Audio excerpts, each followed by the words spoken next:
ఆహ్వాన సంఘం ఏర్పాటు సమావేశానికి వచ్చిన మీ అందరికీ కూడా స్వాగతం పలుకుతూ మన కార్యక్రమాన్ని ప్రారంభించుకుందాం. ఈ సమావేశానికి అధ్యక్షులుగా రాష్ట్ర అధ్యక్ష వర్గంలో ఉన్నటువంటి తిప్పర్తి యాదయ్య గారు వేదిక మీదకి రావాల్సిందిగా కోరుతా ఉన్నాను.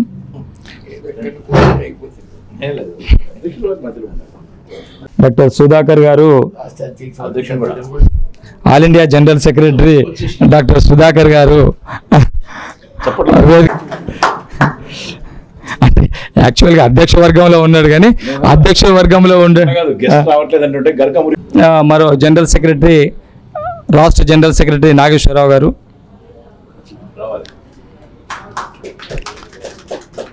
అట్లాగనే హైకోర్టు న్యాయవాది, ఇండియన్ అసోసియేషన్ ఆఫ్ లాయర్స్ దానికి ఆల్ ఇండియా జనరల్ సెక్రటరీ, మన పీస్ ఉద్యమంతో సంవత్సరాలుగా తన కార్యక్రమాలు నిర్వహిస్తున్నటువంటి బొమ్మ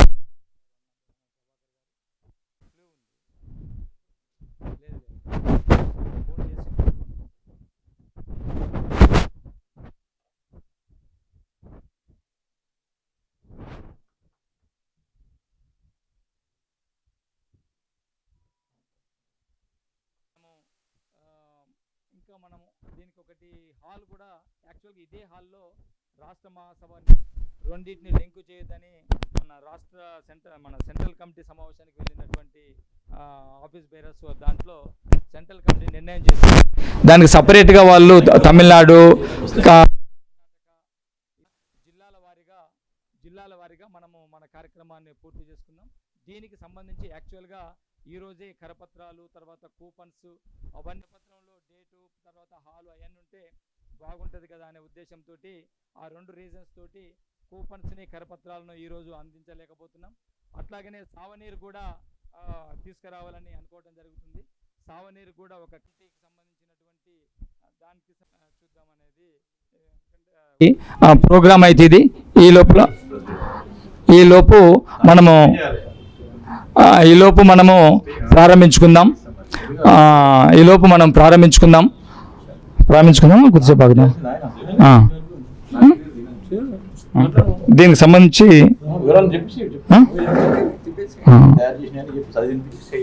కాదులే, దీనికి సంబంధించి ముందుగా రఘుపాల్ గారు ఇంట్రొడ్యూస్ చేస్తారు.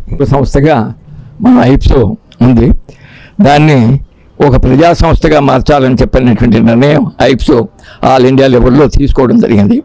ఎందుకు అని చెప్పానంటే, దాదాపుగా ఈ రోజున పెట్టుబడిదారి వర్గం, పెట్టుబడిదారి ప్రపంచం మొత్తం యావత్ ప్రపంచంలో పెట్టుబడిదారి సమాజం ఉంది. దాంతోపాటు ఈ పరిస్థితి కనబడుతున్నటువంటి పరిస్థితి ఉంది. అలాగే మన దేశంలో కూడాను ఈ రోజున ఒక విధంగా చెప్పాలంటే మళ్ళీ ఈ సమాజం వెనుకపోతుందా అనేటువంటి అనిపిస్తూ ఉంది. ప్రతి ఒక్కటి కూడా వెనకబడేటువంటి పరిస్థితుల్లో శాస్త్రీయత లేకుండాను, ఆలోచన విధానం కూడాను మధ్య యుగాల నాటి పరిస్థితికి వెళ్ళేటువంటి పరిస్థితి కనపడుతూ ఉంది. సామ్రాజ్యవాదులకు అనుకూలంగా ఉండేటువంటి చట్టాలు కూడా తీసుకురావడం జరిగింది. దాన్ని వెనక్కి కొట్టడం జరిగినటువంటి పరిస్థితి మనం గమనిస్తూ ఉన్నాం. వ్యవసాయ చట్టాలను అదే పద్ధతుల్లో హైర్ అండ్ ఫైర్ అని చెప్పని ట్రేడ్ యూనియన్స్లో కూడా వర్కింగ్ క్లాస్ను దాదాపుగా ఉండేటువంటి 46 ట్రేడ్ యూనియన్ చట్టాలు తొత్తడం చేస్తూ 4 కోళ్ళుగా మార్చడమే కాకుండా ఇప్పుడు దాన్ని అమలు చేసేటువంటి పరిస్థితి వచ్చింది. 8 గంటల పని అని చెప్పని మేడే అని చెప్పి జరుపుతూ ఉంటాం 700 సంవత్సరాల నుంచి. కానీ ఈ రోజున 12 గంటల పనికి ముందుకు వెళ్ళేటువంటి పరిస్థితి మనకు కనబడుతూ ఉంది. ఇట్లాగా దొరుకుతున్నప్పుడు దీనికి వ్యతిరేకంగా కూడా భారతదేశంలో కూడా పోరాటాలు దిగులుతూ ఉన్నాయి. 13 మాసాలు రైతాంగం ఆ నల్ల చట్టాలను వెలువరించడానికి ఢిల్లీని ముట్టడించి చేయటం జరిగింది. అలాగే కార్మిక వర్గం కూడాను నెంబర్ ఆఫ్ టైమ్స్ దాదాపుగా ఇప్పటికే 26 సార్లు భారత్ బంధువులు నిర్వహించారు. దాన్ని డైరెక్ట్ ఫైట్ చేసేటువంటి పరిస్థితి కనబడుతూ ఉంది. ఈ రోజు మహారాష్ట్రలో 86,000 విద్యుత్ కార్మికులు సమ్మె చేశారు. అక్కడ ఉన్నప్పుడు దాన్ని ప్రైవేటీకరణ చేయడానికి ప్రయత్నం చేస్తుంటే ప్రప్రథమసారి దీన్ని లింగ దానికో లేకపోతే ఆవు గోవు అని చెప్పినటువంటిది కాకుండా విద్వేష ప్రసంగాలు వదిలిపెట్టి డైరెక్ట్గా ఒక సమ్మె 72 గంటల పాటు మహారాష్ట్రలో జరిగింది. దాదాపు వాళ్ళందరూ కూడా ప్రైవేటీకరణకు వెనుకకు దగ్గర జరిగింది. అదానికి సంబంధించినటువంటి ప్రైవేటీకరణకు వెనుక జరిగింది.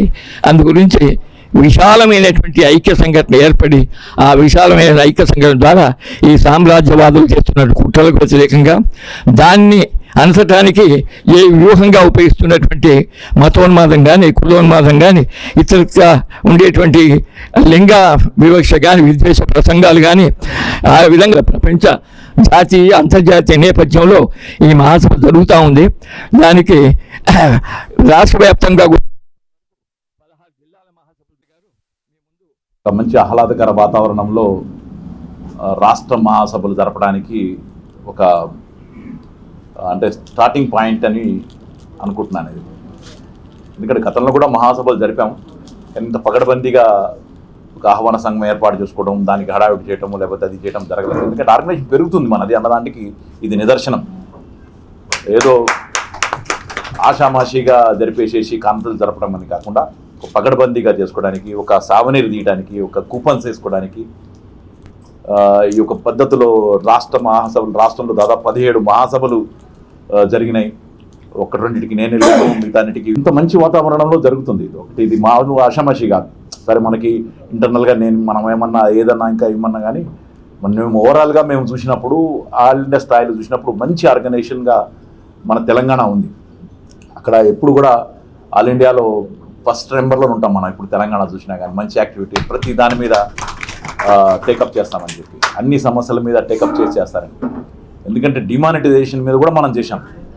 ఏ పార్టీలు చేయాలి నాకు తెలిసి ఆ టైంలో దాదాపు అప్పుడు 111 మంది చనిపోతే డిమానిటైజేషన్లో అంత ఉంటే కనుక అన్ని పార్టీలు చేయడానికి ఒక విధంగా ముందు వెనకాల ఆడుతున్న టైంలో, నిజంగా ముందు వెనక ఆడుతున్న టైంలో దట్ ఈస్ అన్ ఐప్సో వెళ్ళి మనం అక్కడ ఈ క్యాండిల్స్ పట్టుకుని నిరసన తెలియజేస్తూ ప్రభుత్వాన్ని వ్యతిరేకంగా గళమిప్పింది ఐప్సో. అంత పవర్ఫుల్గా పనిచేస్తున్న ఆర్గనైజేషన్ ఆ టైంలో ఎవరు చేయలేదు, ఏ పార్టీ చేయలేదు. మనం చేసిన తర్వాతనే 111 మంది చనిపోయారని చెప్పి డిమానిటైజేషన్ లైన్లలో కానీ హార్ట్ అటాక్లో కానీ రకరకాల పద్ధతి చనిపోయారని చెప్పి మాత్రం అందరూ దిగడం జరిగింది. అఫ్కోర్స్ దీంట్లో అన్ని పార్టీలు ఉన్నాయనుకోండి, బట్ దీంట్లో రియల్ క్రీమ్ ఉందని నేను ఫీల్ అవుతున్నాను.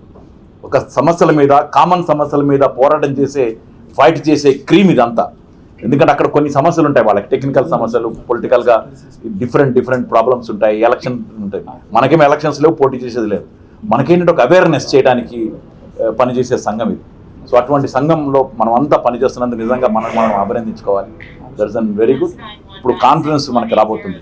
కాన్ఫరెన్స్ కూడా నిజానికి ఏంటంటే ఒక 1 year ప్రీపోన్ జరిగింది ఆల్మోస్ట్ ఆల్. ఎందుకంటే all India conference next year జరగాల్సిన కాన్ఫరెన్స్. ఆ కాన్ఫరెన్స్ నెక్స్ట్ ఇయర్ వచ్చే ఎలక్షన్స్ ఉన్నాయి చాలా. తెలంగాణ ఎలక్షన్స్ కావచ్చు, అటు గుజరాత్ ఇంకా అస్సాము, ఒరిస్సా, కర్ణాటక మళ్ళీ లోక్సభ ఎన్నికలు ఎన్ని ఉండేటప్పటికి దానికి చేయలేమేమో అని ముందుకు తీసుకురావడం జరిగింది. ఇంతకుముందు మన రఘుపాల్ గారు చెప్పారు, చండీగఢ్లో జరుగుతున్నాయి కాన్ఫరెన్స్ 3, 4, 5 తారీఖు చండీగఢ్లో జరుగుతున్నాయి. అంత సభ్యత్వ ప్రాతిపదిక మీద అక్కడ కూడా పకడ్బందీగా కాన్ఫరెన్స్ జరుగుతుంది. మంచి నాయకత్వం ఎన్నుకోవడం. అది కూడా ఏంటంటే ఇక్కడ అందరికి కొంతమంది తెలుసు, కొంతమంది తెలియకపోవచ్చు.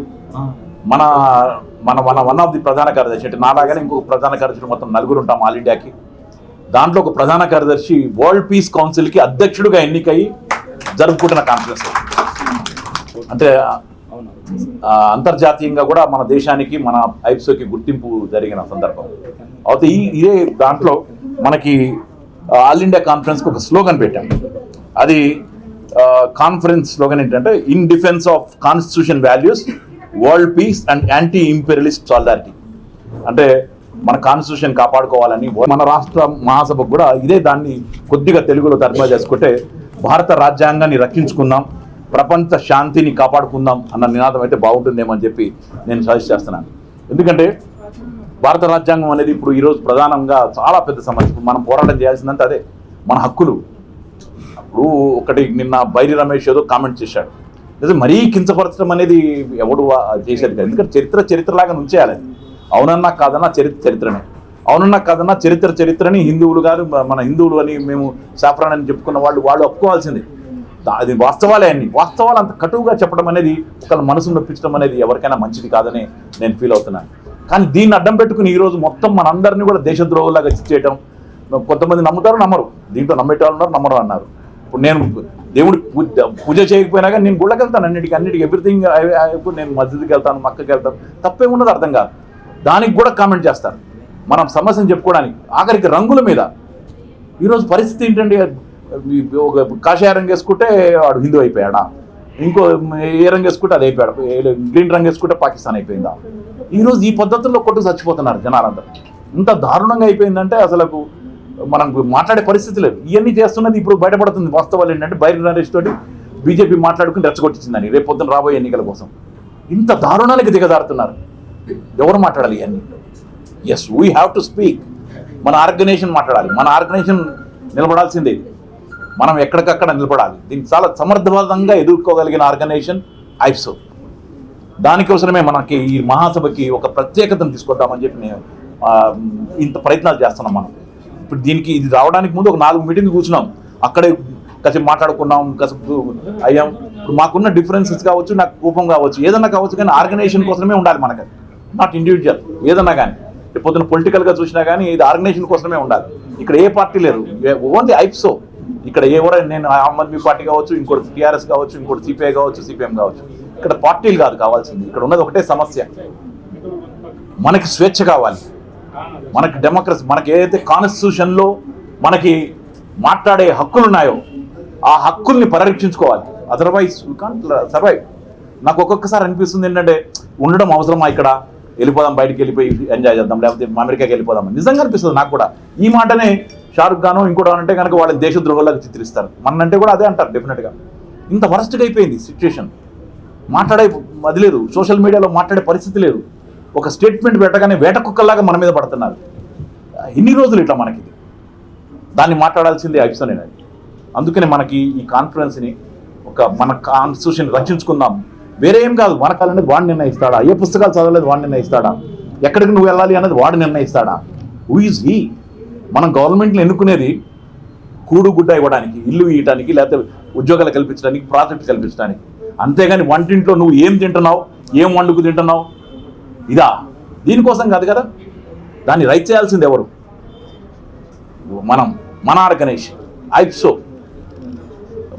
దీన్ని పటిష్టం చేసుకోవాల్సిన బాధ్యత మన మీద ఉంది. రాబోయే కాలంలో ఒక మంచి ఆర్గనైజేషన్ డెవలప్ చేద్దాం, దీన్ని ఒక మంచి ఆర్గనైజేషన్గా చేద్దాం.